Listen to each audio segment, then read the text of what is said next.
देखिए साहब, इस वीडियो में हम आपसे बात करेंगे पॉलिटेक्निक प्रवेश परीक्षा के स्टूडेंट्स के लिए केमिस्ट्री में एक मोस्ट इम्पॉर्टेंट चैप्टर रेडियो एक्टिवता तथा नाभिकीय ऊर्जा के बारे में, यानी कि radio activity and nuclear energy के बारे में। ये चैप्टर आपके एंट्रेंस एग्जाम के पॉइंट ऑफ व्यू से मोस्ट इम्पॉर्टेंट चैप्टर है, क्योंकि इस चैप्टर से हर साल 2 से 3 प्रश्न आपके एंट्रेंस में पूछे जाते हैं।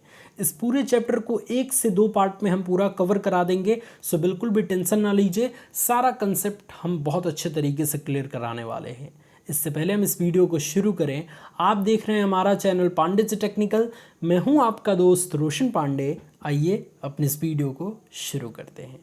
भाई देखिए साहब, वीडियो को शुरू करने से पहले एक छोटा सा रिक्वेस्ट है और एक तरीके से शिकायत भी है, क्योंकि मैं देख रहा हूं कि कई दिनों से बहुत कम रिस्पॉन्स आपका आ रहा है।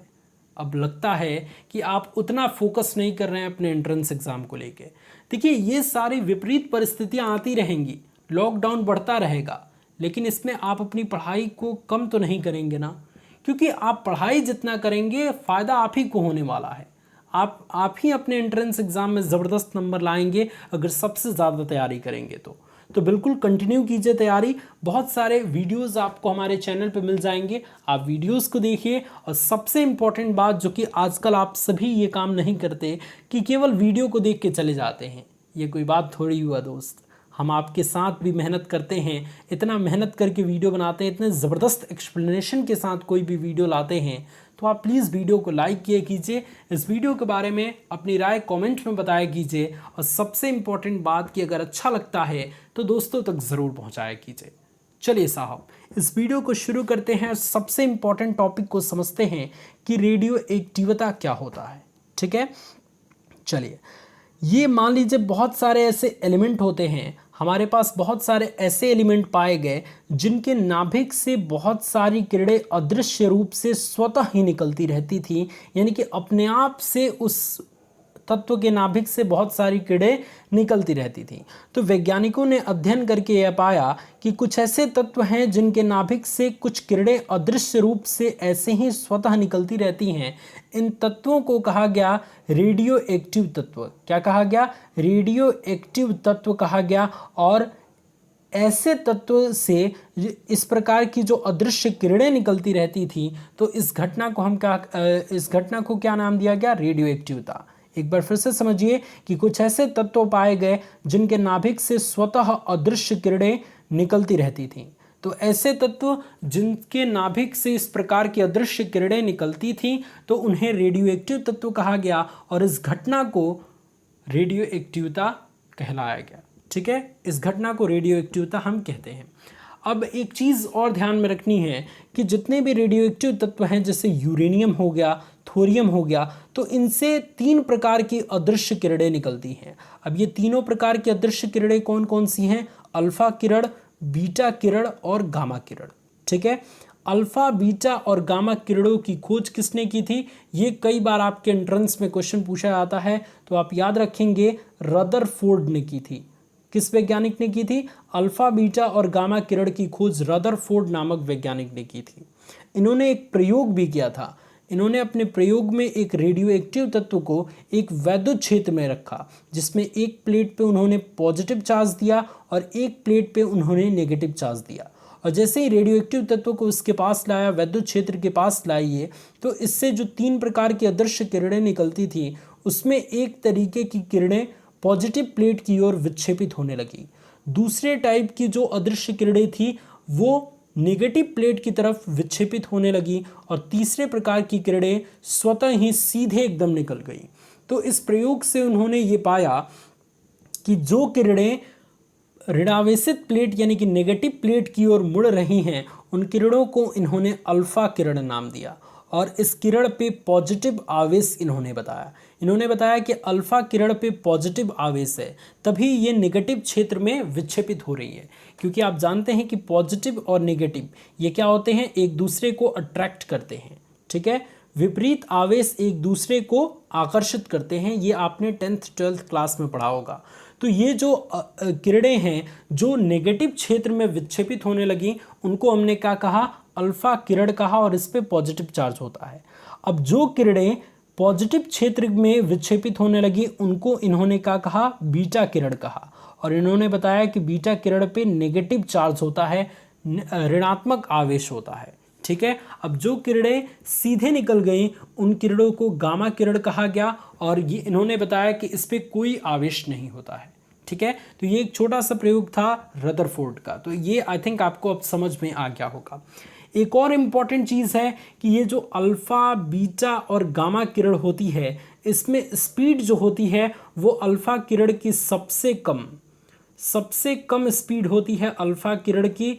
इससे ज़्यादा, अल्फ़ा किरण से ज़्यादा, अल्फ़ा से ज़्यादा स्पीड किसकी होती है, बीटा की। और सबसे ज़्यादा स्पीड, यानी कि सबसे ज़्यादा स्पीड के बारे में बात करें तो सबसे ज़्यादा स्पीड गामा किरण की होती है। गामा किरण की स्पीड लगभग प्रकाश के चाल के बराबर होती है, 3 × 10⁸ मीटर पर सेकंड की रफ्तार की होती है। ठीक है, तो इसे आप ध्यान रखेंगे। इसके अलावा एक और इम्पॉर्टेंट पॉइंट जिससे आपके एंट्रेंस में क्वेश्चन पूछा जाता है कि अल्फ़ा, बीटा और गामा किरण की भेदन क्षमता सबसे अधिक किसकी होती है। तो अल्फ़ा किरण की भेदन क्षमता थोड़ी कम होती है, यानी कि सबसे कम होती है। बीटा किरण की भेदन क्षमता अल्फ़ा किरण से 100 गुनी अधिक होती है, 100 गुनी अधिक होती है। और गामा किरण की भेदन क्षमता बीटा किरण की अपेक्षा 100 गुनी अधिक होती है। ठीक है, तो इसे ध्यान रखेंगे, यानी कि भेदन क्षमता भी गामा किरण की सबसे अधिक होती है, उससे कम बीटा और सबसे कम अल्फ़ा किरण की होती है। तो इस पॉइंट से काफ़ी क्वेश्चन आपके पूछे आते हैं, तो इसे भी ध्यान रखेंगे। इसके अलावा जब कोई भी तत्व से, जब कोई परमाणु से अल्फ़ा किरण का जो है वो उत्सर्जन होता है, तो अल्फ़ा किरण के उस उत्सर्जन से उसके परमाणु क्रमांक में 2 इकाई की कमी और परमाणु भार में 4 इकाई की कमी हो जाती है। अल्फ़ा क्षय होता है, आप ध्यान रखेंगे कि अल्फ़ा क्षय में जब अल्फ़ा किरण उत्सर्जित होती है तो इस स्थिति में परमाणु क्रमांक में, यानी कि परमाणु संख्या में 2 इकाई की कमी और द्रव्यमान संख्या यानी कि परमाणु भार में 4 इकाई की कमी हो जाती है। ठीक है, तो ये चीज़ याद रहेगा, इससे बेस्ड न्यूमेरिकल आपको काफ़ी देखने को मिलेंगे। ठीक है, इसके अलावा हम बात करते हैं बीटा क्षय के बारे में, बीटा उत्सर्जन के बारे में।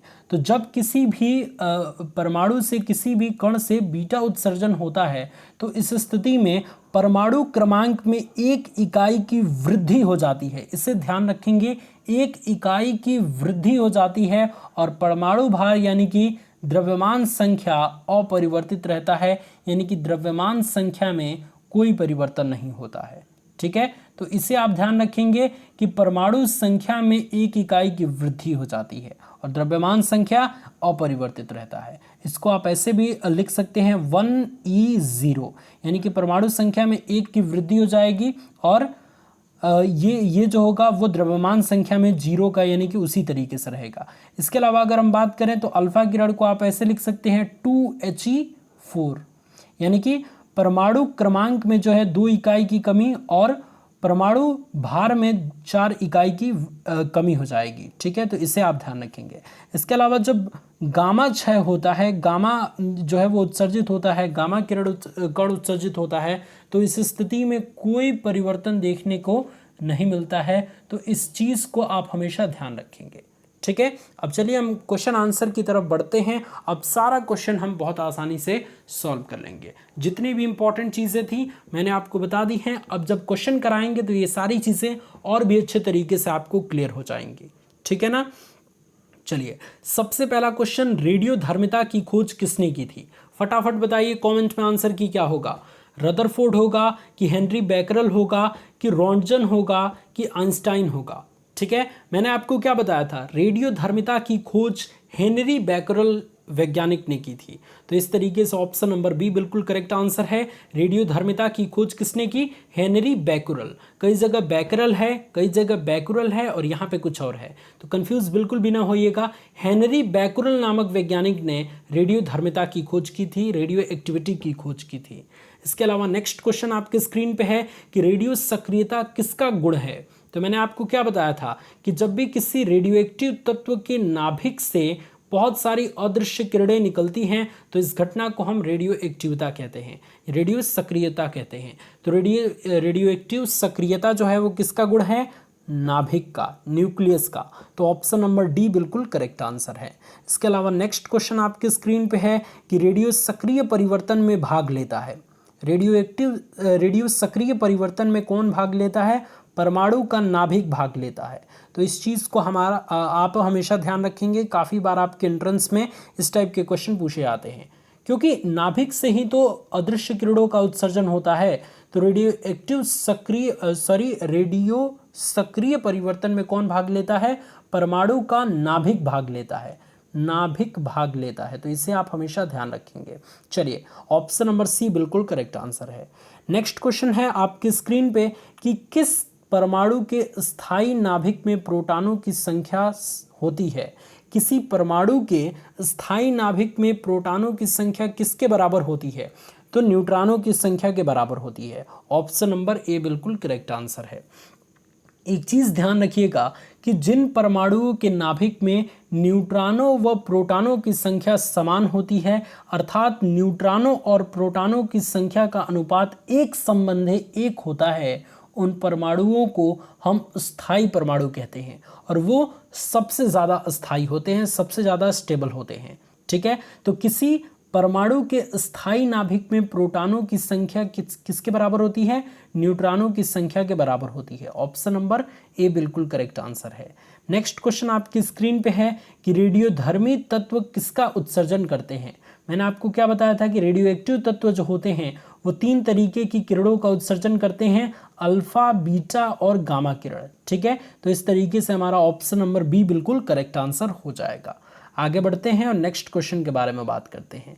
नेक्स्ट क्वेश्चन काफ़ी सिंपल सा है कि अल्फा और बीटा किरणों की खोज किसने की?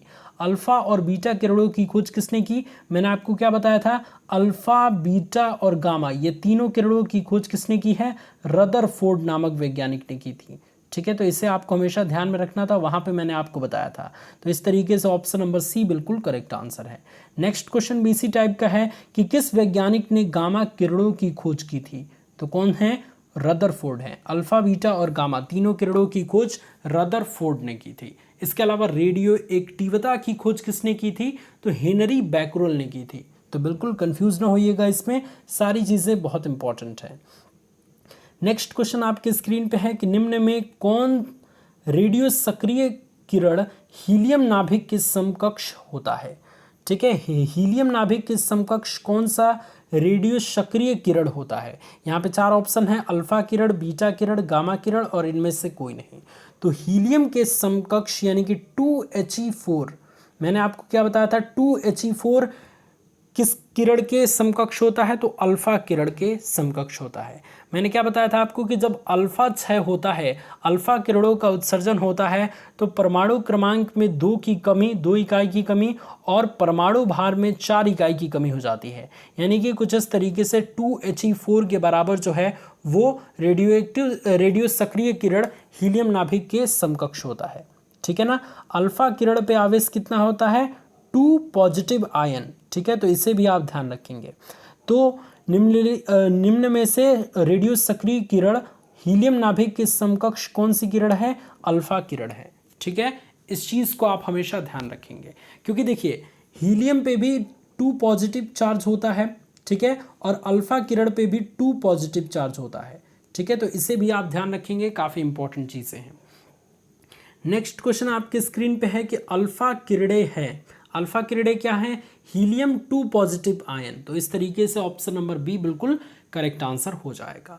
नेक्स्ट क्वेश्चन आपके स्क्रीन पे है कि अल्फा किरणों पर उपस्थित होता है। अल्फा किरण पे क्या उपस्थित होता है? 2 इकाई का धनावेश, इकाई ऋण आवेश, इकाई धन आवेश या उपयुक्त में से कोई नहीं। तो मैंने आपको क्या बताया था कि अल्फा किरण पे 2 पॉजिटिव चार्ज होता है, 2 अल्फा प्लस आवेश होता है। तो इस तरीके से 2 इकाई का धनावेश होता है अल्फा किरणों पे। ठीक है, तो 2E प्लस 2E का जो है वो चार्ज होता है, यानी कि 2 इकाई का धनावेश होता है। ऑप्शन नंबर ए बिल्कुल करेक्ट आंसर हो जाएगा। ठीक है ना। इसके अलावा नेक्स्ट क्वेश्चन के बारे में बात करेंगे। नेक्स्ट क्वेश्चन आपकी स्क्रीन पे है कि बीटा किरणें बनी होती हैं। बीटा किरणें क्या बताया था मैंने रदरफोर्ड के प्रयोग में कि बीटा किरणें जो है वो धनावेशित प्लेट की तरफ जो है विक्षेपित होने लगी। इससे क्या अर्थ निकाला गया कि कहीं ना कहीं बीटा किरणें जो है वो नेगेटिव चार्ज हैं, तभी ये धनावेशित की तरफ जो है वो अट्रैक्ट हो रही हैं, तभी ये धनावेशित जो पार्ट है, धनावेशित जो क्षेत्र है उसकी तरफ आकर्षित होती हैं। ठीक है, तो बीटा किरणें किससे की बनी होती हैं? ऋण आवेशित कणों से बनी होती हैं। ऑप्शन नंबर बी बिल्कुल करेक्ट आंसर है। चलिए नेक्स्ट क्वेश्चन आपकी स्क्रीन पे है। नेक्स्ट क्वेश्चन ये कह रहा है कि निम्न में से किसके उत्सर्जन से संभारिक का निर्माण होता है? संभारिक क्या होता है? संभारिक में क्या होता है कि द्रव्यमान संख्या यानी कि परमाणु भार समान होता है और परमाणु क्रमांक अलग अलग होते हैं। तो देखिए निम्न में से किसके उत्सर्जन से संभारिक का निर्माण होता है? मैंने आपको क्या कहा था कि जब बीटा उत्सर्जन होगा, जब बीटा किरण उत्सर्जित होगा तो उसके परमाणु क्रमांक में एक इकाई की वृद्धि होती है और द्रव्यमान संख्या यानी कि परमाणु क्रमांक में 0 की जो है वो परिवर्तन होता है, यानी कि परमाणु संख्या में कोई परिवर्तन नहीं होता, यानी कि समभारिक, उसका द्रव्यमान जो है वो समान ही रहेगा। तो बीटा किरण के उत्सर्जन के कारण जो है वो समभारिक का निर्माण होता है, क्योंकि उसके भार में तो कोई परिवर्तन नहीं हो रहा है, जो परिवर्तन हो रहा है उसके सिर्फ परमाणु संख्या में, परमाणु क्रमांक में हो रहा है। ठीक है, तो इस तरीके से ऑप्शन नंबर बी बिल्कुल करेक्ट आंसर हो जाएगा। एक बार फिर से मैं यहाँ पे रिपीट कर देता हूँ कि जब अल्फा उत्सर्जन होता है तो परमाणु संख्या में आपका 2 इकाई की कमी होती है। ठीक है, और परमाणु भार यानी कि द्रव्यमान संख्या में आपकी 4 इकाई की कमी होती है। इसको आप ध्यान रखेंगे बहुत ज़्यादा। जब बीटा उत्सर्जन होता है तो परमाणु संख्या में 1 इकाई की वृद्धि होती है और द्रव्यमान संख्या यानी कि परमाणु भार जो है वो अपरिवर्तित रहता है। ठीक है, तो इसे आप ध्यान रखेंगे। इसके अलावा जो गामा उत्सर्जन होता है तो गामा उत्सर्जन में परमाणु संख्या और परमाणु भार दोनों अपरिवर्तित रहता है, तो इसे आप हमेशा ध्यान में रखेंगे, अपरिवर्तित। चलिए, तो इसे आप हमेशा नोट करते रहेंगे और इसको याद भी रखेंगे क्योंकि इससे बेस्ड न्यूमेरिकल्स काफ़ी पूछे जाएंगे और ये सारे न्यूमेरिकल्स मैं कराऊंगा भी नेक्स्ट पार्ट में। ठीक है ना, तो यहाँ पे कौन से उत्सर्जन से जो है वो संभारिक का निर्माण होता है? बीटा उत्सर्जन से, बीटा किरण के उत्सर्जन से। तो ऑप्शन नंबर बी बिल्कुल करेक्ट आंसर है। नेक्स्ट क्वेश्चन आपकी स्क्रीन पे है कि निम्नलिखित में से किसके उत्सर्जन से किसी तत्व का परमाणु क्रमांक 1 बढ़ता है? अभी अभी मैंने बताया कि जो बीटा किरण उत्सर्जित होगा तो परमाणु क्रमांक यानी कि परमाणु संख्या में 1 इकाई की वृद्धि होगी। तो एक कौन सा बढ़ता है? बीटा किरण के उत्सर्जन के कारण परमाणु क्रमांक 1 बढ़ता है, तो इसलिए ऑप्शन नंबर बी बिल्कुल करेक्ट आंसर हो जाएगा। इसके अलावा नेक्स्ट क्वेश्चन आपके स्क्रीन पे है कि निम्नलिखित में से किसमें ऋणात्मक आवेश होता है? मैंने आपको क्या बताया था? अल्फा किरण पे धनावेश होता है, बीटा किरण पे ऋण आवेश होता है और गामा किरण उदासीन होता है। ठीक है, तो इस तरीके से यहाँ पे ऑप्शन नंबर बी बिल्कुल करेक्ट आंसर हो जाएगा कि ऋणात्मक आवेश बीटा किरण पे उपस्थित होता है।